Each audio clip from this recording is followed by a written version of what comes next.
The United States is the fourth largest country in the world, and it is probably the most composite of all countries in the world and one of the most interesting to visit.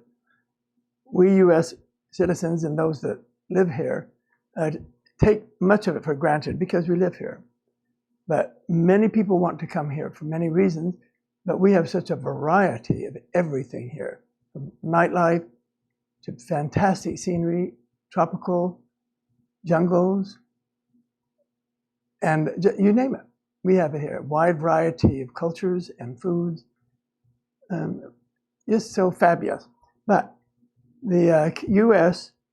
is bounded by Canada in the north and the Arctic Ocean in the north, the Pacific on the west, the Atlantic on the east, and Mexico and Central America and the Caribbean and the Gulf of Mexico and this area on the south.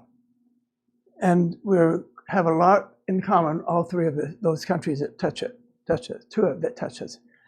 It also has almost any climate you want, from tropical. I mean, we have Hawaii, for example, that is south of the Tropic of Cancer. So it is warm most of the time. I mean, they do have skiing up there in the winter, and they can have snow on several of the mountains, but not for long and not horrible. But it's tropical. And then we also have Florida. Now, Florida has several climatic zones there. Key West, I think the coldest it's ever been in Key West is 40 degrees. And Miami, it can get cold, but not often and not for long. They probably only see snow maybe every 5 or 10 years. So it's a wide variety. And the U.S. is divided into several areas that are very similar and combined. For example, New England is this area up here. Then they have the Mid-Atlantic states over here. And then we have the South down here. And the South goes all the way from the Carolinas and Georgia over here through Arkansas, Tennessee, Kentucky. And it hits the eastern part of Texas. It goes through Dallas, but when you get to Fort Worth, they say the West begins at Fort Worth, and it is a very different culture in Fort Worth. And so then you have the Midwest, which is up here, with Chicago and around there. Then you have the West, which is from Montana and North and South Dakota, all the way down to New Mexico and Arizona and West Texas. And then you have the West, which is the Pacific Northwest, and of Oregon and Washington. And then you have California. And that's a total different world, California, but it is on the West Coast. And it's big. As I said, it's the fourth largest country in the world. Excuse me. The thing about it is we have almost every nationality in the world in the U.S., almost any kind of food that you would ever want to find. It actually is a phenomenal place to visit. My brother, year younger than I, said, why should I leave the U.S.? Because it has everything I ever need, you name it. Fabulous skiing, fabulous food, dirt bike riding in the sand, and on and on. And so as a result, he never left the U.S.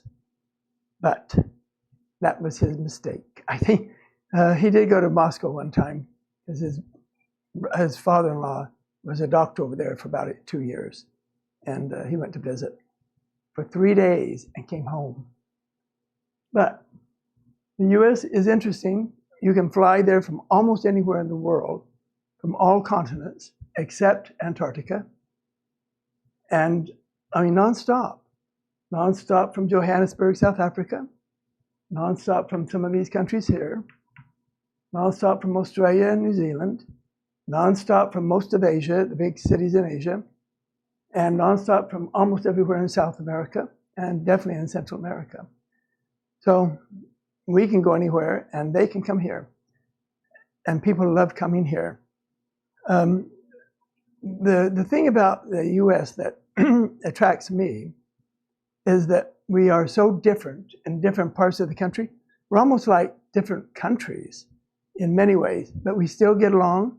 We still call ourselves United States of America, and we still have a great time. We know how to live very well here.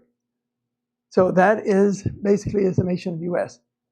It's impossible, I think, for anybody to come here to visit and see the entire U.S. in one visit. They should come at least 4 or 5 times. I mean, one time to Alaska, one time to Hawaii, and one time for the western part, southern part, the eastern part, New England. You need 4 or 5 trips to come here to see this country, maybe more. And it's just fabulous. That's it. Okay, Jared, I just looked up snow in Miami. I've never heard of that. And I see here that the only time it's ever snowed in Miami was January 1977. So. But it snowed. Oh, yeah, it sure did. Okay, all right, thank you, Jared. Yeah.